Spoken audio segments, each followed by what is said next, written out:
Welcome to musiclifesocial.com, and I'm your host, Raheem Kareem Big Heem, and today we have a special guest in the house, via Zoom, uh, former Atlanta news anchor and full-fledged entrepreneur, Sharon Reed. I like that entrepreneur part, by the way. I like to keep it popping, like that. Right. Nothing wrong with that. Right, for sure. Let's go ahead and talk about the current situation at hand. We facing some challenging times. Yeah. Right now, currently. But first, I want to know your reaction to the Breonna Taylor grand jury decision. Not one of surprise. I mean, the fix is in. And those aren't outlandish things to say anymore. And we have to speak truth to power, even when it's stolen power, when the process is rigged, which sounds weird to hear someone like me say that because we're used to somebody in the Oval Office speaking like that. But these are facts, and you still need to tell the truth. If someone's saying things that aren't true, that's called a lie, okay, by definition. Right. So, when they telegraphed, and that was deliberate too, I mean, it was going to leak out. So, barricades and state of emergency, you don't need all that when you just do the right thing. Do you notice how you don't really need all of that nonsense when you're just following what we're all supposed to be guaranteed under the Constitution? You don't need any of that. And to then go further and continue the fix where you blame those who are victimized for their cries. You cry when someone hits you and they blame you for crying. So I was not surprised. I was ticked off like most reasonable, decent, honest people who know right from wrong. Not defeated though either. And that's weird. I don't know what can be done next. I was just kind of looking up. One of my favorite people is Coach Jake Gaither. Okay. And his legacy.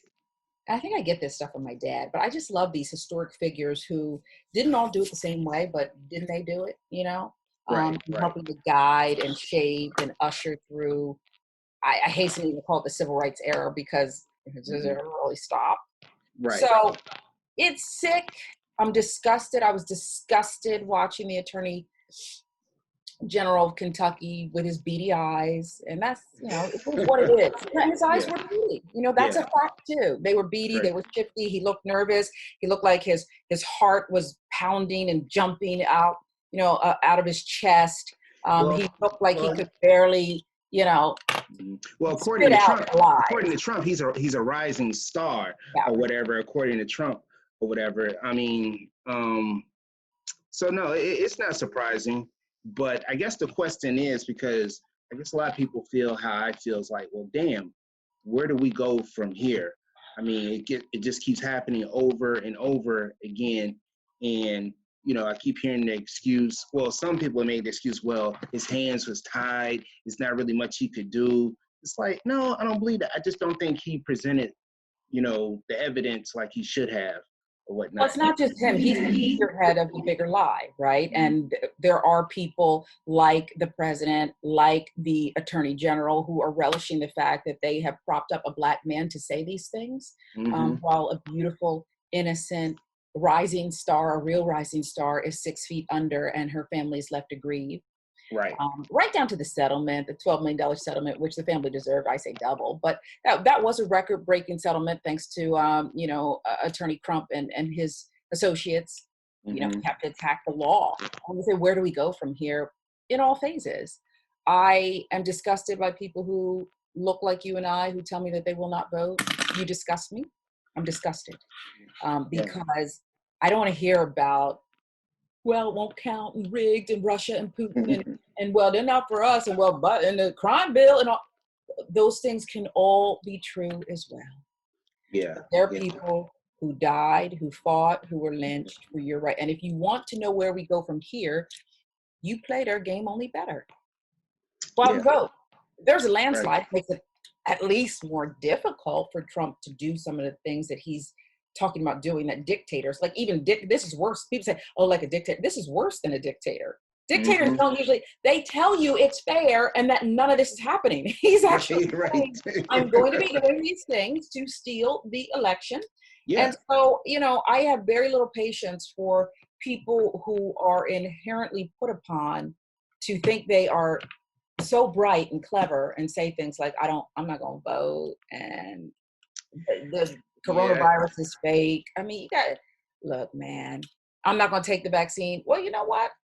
I'm going to be educated about it. Okay. Because the bottom line is there's something going on there where these health officials have been politicized, rigged, whatever you call it. Do I want the first round? And you're talking to somebody who like loves to educate herself. I'm not so sure I want the first round either. But yeah, I don't think I'm gonna be a guinea pig. Yeah, I don't think I'm gonna be a guinea pig. But it can also be true that Tuskegee and that experiment was real, disgusting, real, and it's not far-fetched that under the right circumstances, which don't necessarily exist right now. This is not back then, and the internet is here, and there's a whole lot of other things that are here. I'm not saying that we're not put upon and we're not chosen and picked apart, but you just got to be smart. Just stop. We got enough going on without turning on each other, not going to the polls. You know, you're sitting here arguing and picking apart Joe Biden. Stipulate, man. I don't like the way he treated Anita Hill. Okay. I appreciate the apology, but this Black woman did not appreciate that. But I can't even get to this argument about Joe Biden right now with you. I can't. Okay. Because we got this bigger thing over there that is actually saying, I'm killing people. Right. He's actually saying I'm doing this. So do you, I mean, how are your views toward, you know, just defund the police movement or whatnot? Do you think we should defund the police, or do you just think it should be reformed? I think that there are two schools of thought, and it really centers around the phrase defund the police. On the one hand, I'm an anarchist in a lot of ways, and I support young people who are saying exactly what they mean.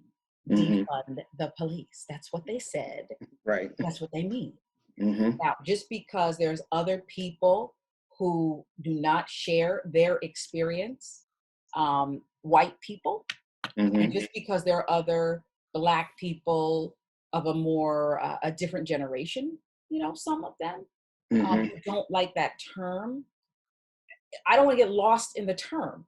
Right. The system is rigged.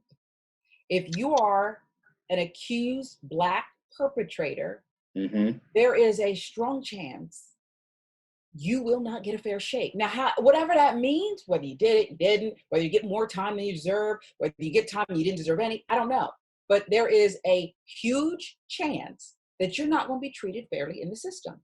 If you are a Black victim, Breonna Taylor, there's a huge chance that your life's not going to matter either. So all that tells me, and the police is a component huge of the system, that if you keep stacking I mean, look at what they announced yesterday. There will be no charges for shooting and killing this innocent, beautiful EMT Black woman. Right. Because you drove a couple bullets in that wall. Now that was reckless, and we're gonna hit you with that. It's probably like nothing. You know, look at the, I think it was released on $15,000 or something. So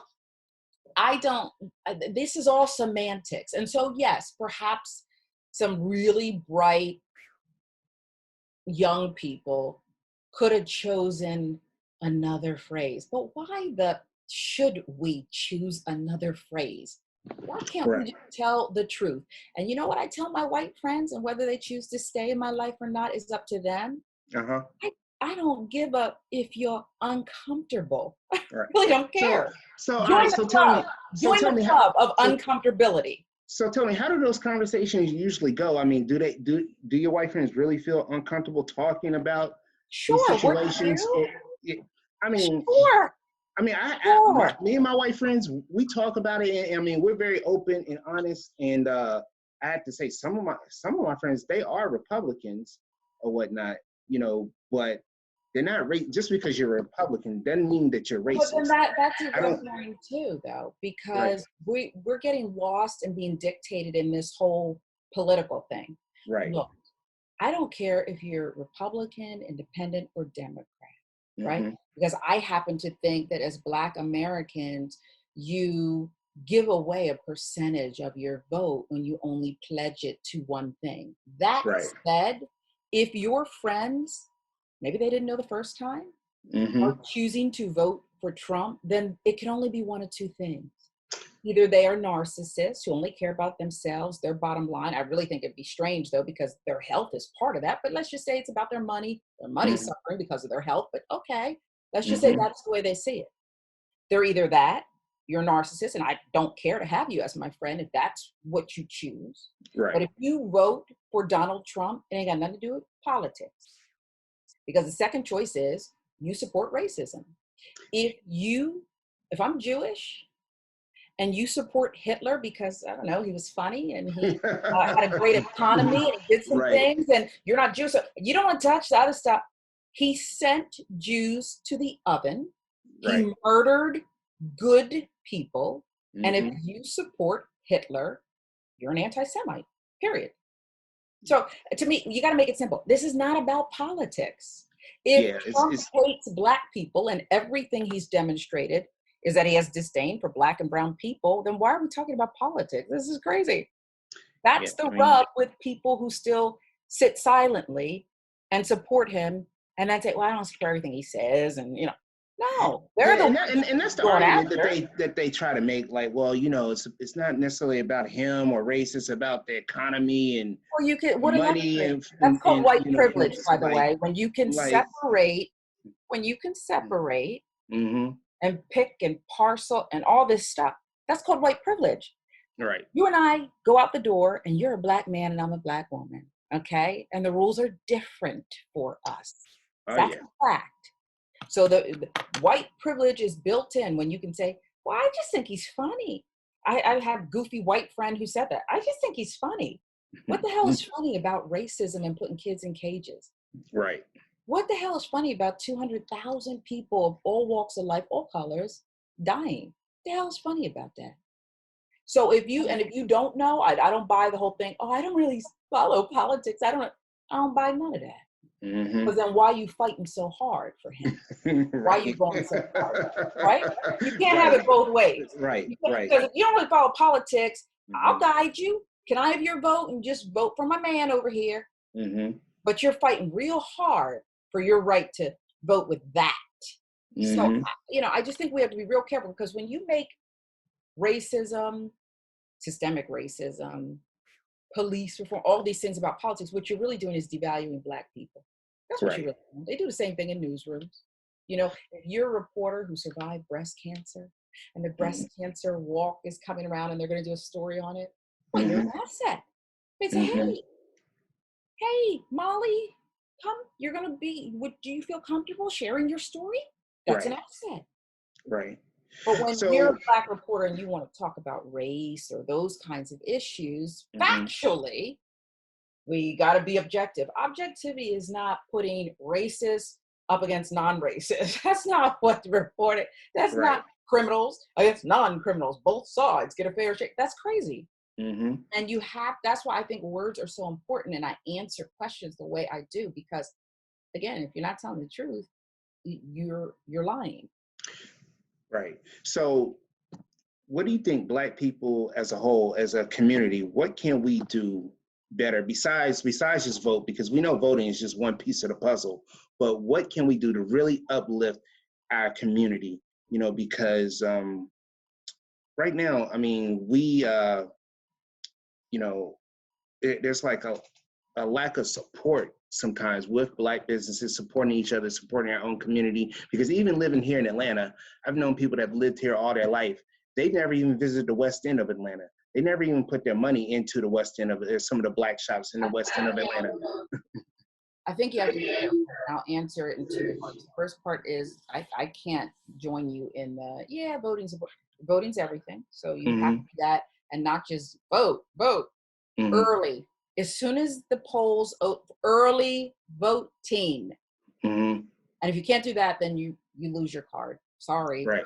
Number Right. two, I think that we have to begin to give each other a break. What you just said is what we do all too often. Mm-hmm. And again, it's just like I said before. You hit me, I cry, and then you denounce my cries.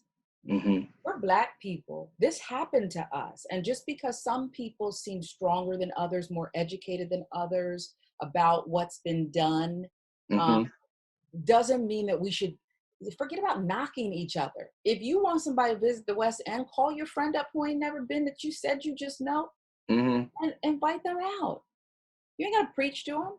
Just show them, because they grew up the same way you did, believing Right. that Black is not beautiful, Black is not smart, Black is something that's criminal. And so we Mm-hmm. have to debunk that. We have to educate ourselves. I Right. have this fight ongoing on my social media pages with people about that. There's no such thing as Black on Black crime. So you better stop saying that to me. Better stop saying that. Okay. Mm-hmm. Mm-hmm.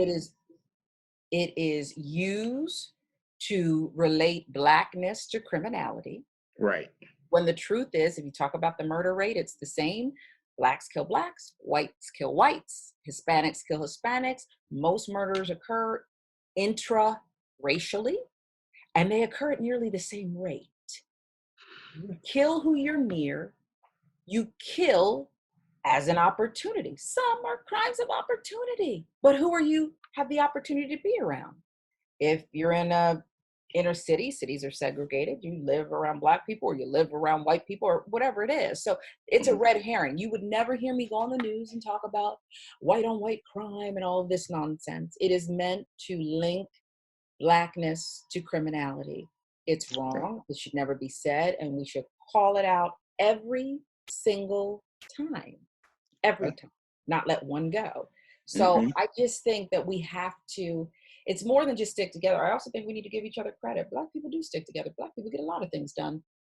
History shows we've gotten a lot of things done. We're special. We're kings and queens. All these other races have special gifts too. They Mm-hmm. celebrate them. They honor them. I'm tired of hearing about how Black people can't get along. It's not true. It's another lie that is built and perpetuated upon us and within us. And I think that has to stop. Okay. Okay. So, how do you feel about this presidential election? Because we've seen this script before, where the Democratic candidate has to lead in the polls or whatnot. Then we know what happened to Hillary, even though Trump did, steal the election or whatnot. But how do you feel? Do you feel there's a high enthusiasm rate this time around that people will come to the polls and vote this year, this election season? I don't think there's a high enthusiasm. I'm sorry. I think that there is a high enthusiasm against Trump. Mm-hmm. And, whose fault is that? People didn't just go to the polls to vote for the first Black president in record numbers. There was something about Barack that excited us. He had Right. a gift in the way he spoke. He had a gift in the way he seemed to be speaking in a crowd of thousands right to you. Mm-hmm.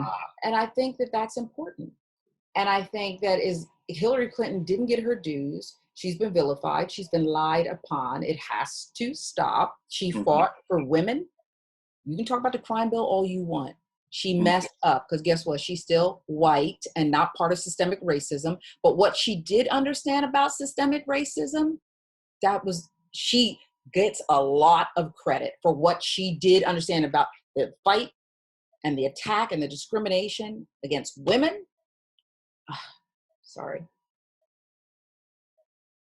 And it's my handyman. He keeps, he's like, let me in. I'm on the phone. So she gets a lot of credit. But this is what I mean about these little picky. Are you crazy?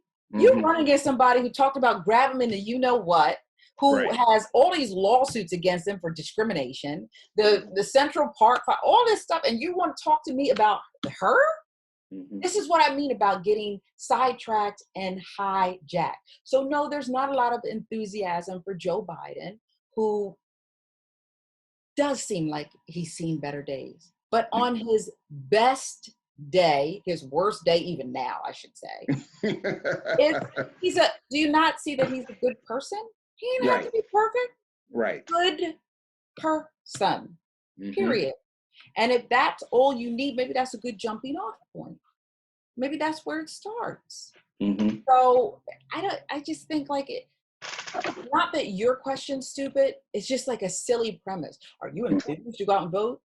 If you're not enthused to get out and vote with everything that's going on, even if you have millions of dollars in the bank, look at that's your the thing. money right now with the coronavirus. It's But drying up. But see, that's the thing. Some people aren't, because, you know, a lot of people still have that negative thinking, oh, my vote doesn't count anyway, you know, so why should I vote? People still think like that, even with everything that's going on. You know, unfortunately, some I people are get just how not you think confused. that way. But I And mean, I not get, me, not no, me, I'm but I'm saying just, I get yeah. how people out there think that, Mm-hmm. because things have been stolen. Right. But it's still stupid. It's still stupid Right. to act upon that.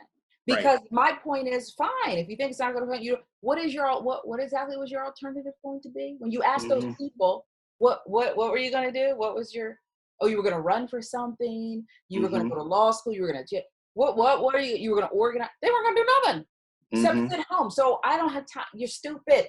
Words matter, and that's stupid. Okay. If you don't, if my child comes to me, God forbid, and says, I'm not going to college, well, first of all, you're going. But hey, if she's an adult, I guess I got to listen. But what's your plan then? Hey, maybe she's going to be this huge entrepreneur. What's your plan? I'll hear you on your plan. But if you don't even have a plan, you might want to stick with this and keep working on the rest. Cool. So, what did you think about Biden's pick, Kamala Harris, for vice president? You know, I would have loved to. First and foremost, I love that there is a Black woman on the ticket, and I think you have to be unapologetic when you say that. There's no need to be diplomatic. Why has there only been one Black president, and why is there only now a Black woman on the ticket? Okay, so just because there's some white people out there that want to make that a racist statement, I don't care. It's not, and you know that, and I know that. Either every president and vice president who's come before just shows that Black people they weren't good enough. You're not smart enough, you're not bright enough, you're not good enough. Or the playing field was not leveled. It's still not. So I celebrate it. So I love that she's on the ticket. There was tons of qualified candidates. You know, early on, I was for an untraditional pick of a mayor named Keisha. I think she would have been great. But I love Kamala, and I can't wait to see the debate. Right. And, you know, hey. Yeah, I mean, I was hoping Keisha Lance Bottoms would get picked, but I understood that maybe her profile wasn't high enough, like Kamala Harris or whatnot. So that may have been the reason. I'm not sure, but I was really hoping Keisha Lance Bottoms was the vice president. So will Georgia turn blue this year? Will we turn blue? You hope so. I mean, if we get out and vote in record numbers and do what we're supposed to do, I think there's a strong chance, because that's the way you overcome theft. That's the way you end up with a Stacey Abrams as a governor instead of, you know, Kemp.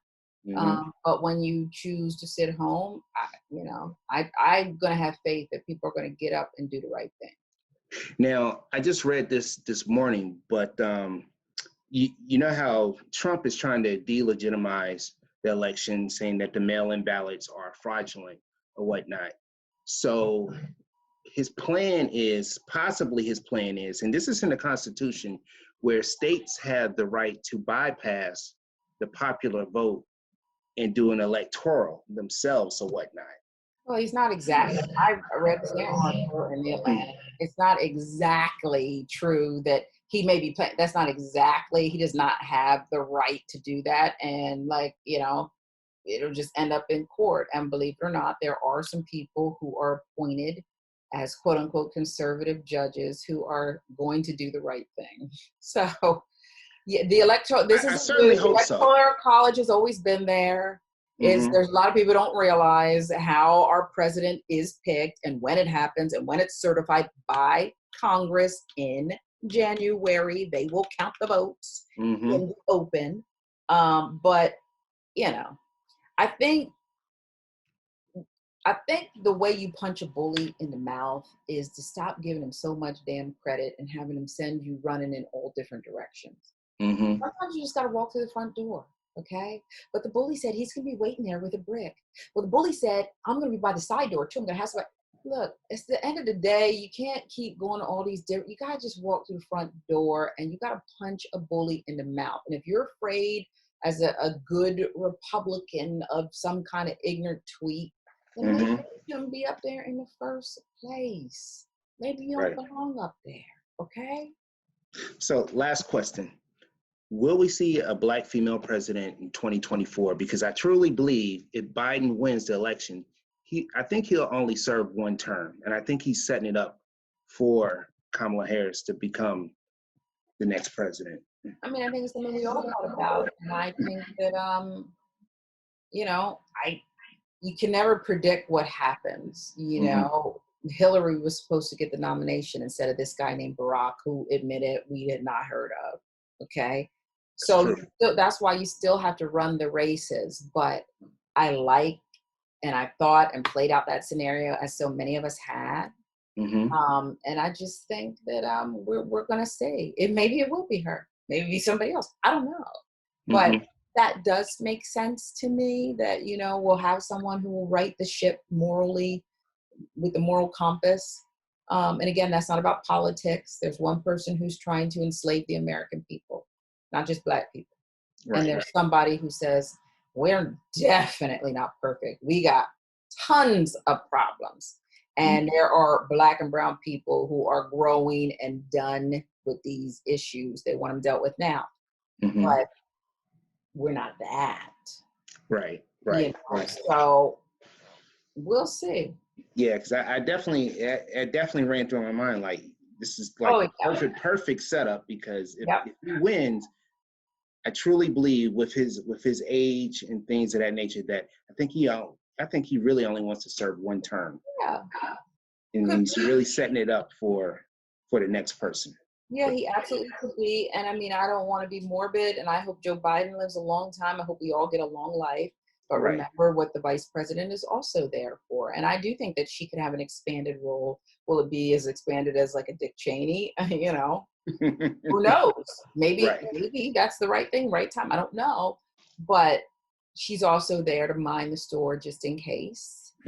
And we have 40 some days, I think it is, left of pure hell that we're going to be dealing with. And that's just till election day. Then we're probably going to have 90 more of aftermath hell, if not longer. So we'll see. So are you surprised or just amazed at this generation of young people, how they're taking a stance? I mean, because I'm not going to say I never imagined it. I don't know if I'm amazed or surprised, because I think, and sometimes I get a little frustrated with the great civil rights leaders who are still with us. You know, there's this push-pull, there's this struggle between stop calling these kids unorganized. These kids are everything. And do you not remember young Martin? You forget how old he was when he was assassinated. Do you not remember John Lewis, the anarchist? And it's like people forget their history. It's time. They were young when they started. They were in their 20s. Right. So hand it over. Support. Work with. It's like, you know, your parents saying, you know, rock and roll was dirty. Rap music was dirty. You know, listen, this is the next gifted generation. Look what they've gotten done. Look what the conversation they will not let go of.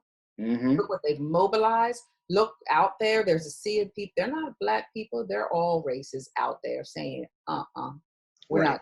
And that's what you need. You know, everybody wants to focus conversation on what can Black people do? Stop talking to me about what the victim can. What can you do to not be raped anymore? You sound like a fool. Right. When good white people, Emmett Till, looking in that disgusting, what was left in that casket, the mother was right to leave it open. To show, I can't. I've been sitting on the sidelines because it doesn't really affect me. This affects me. We don't need Black people to, what can we do? We need white people to denounce privilege, say this isn't right, Breonna Taylor mattered, and I'm not putting up with this. That's who needs to call to office. That's who needs to get out there and march and say, no, I don't want my place at the head of the line. This is wrong. And if you're not doing that, as I've told my white friends, then you're racist. Okay, you're either anti-racist or you're racist. You can't straddle the fence, Hitler. You can't do that. So, facts. Right. So, any last words of wisdom or thoughts or anything that you want to leave for people who are undecided about voting or just disheartened by the whole Breonna Taylor situation or anything like that? I mean, I'll take the amount of if you're disheartened about, I hasten to call it a situation, this theft of a life, then you have to stay vigilant and not sorry, unapologetic, brave, vigilant, stay the course. If you're undecided about voting, well, you're a fool, and I wish those people could just float away because I don't know how to help you. I don't know how to help you. It's like a choice from, would you like to be a free Black? We're going to free the slaves. This is you, and we're going to free you. Okay? Now, you ain't got no home, got no money, you ain't got nothing. Right. But you can either be a free Black or you can stay enslaved. Now, I know you ain't got to give me my 40-acre mule. It's wrong. I deserve it. But I'm leaving the plantation to go forge my own path. If you're one of those who wants to stay on the plantation because you don't have everything set up and there's no electricity, okay, bye. Because I can't help you if you can't see the difference that there's a big world out there. Cool. Okay. Well, Sharon, thank you for your thoughts. I appreciate the interview. Appreciate your time. Love you. And everything. And keep doing your thing. Appreciate you. Thank you. Appreciate you more. All right. Bye-bye. Bye.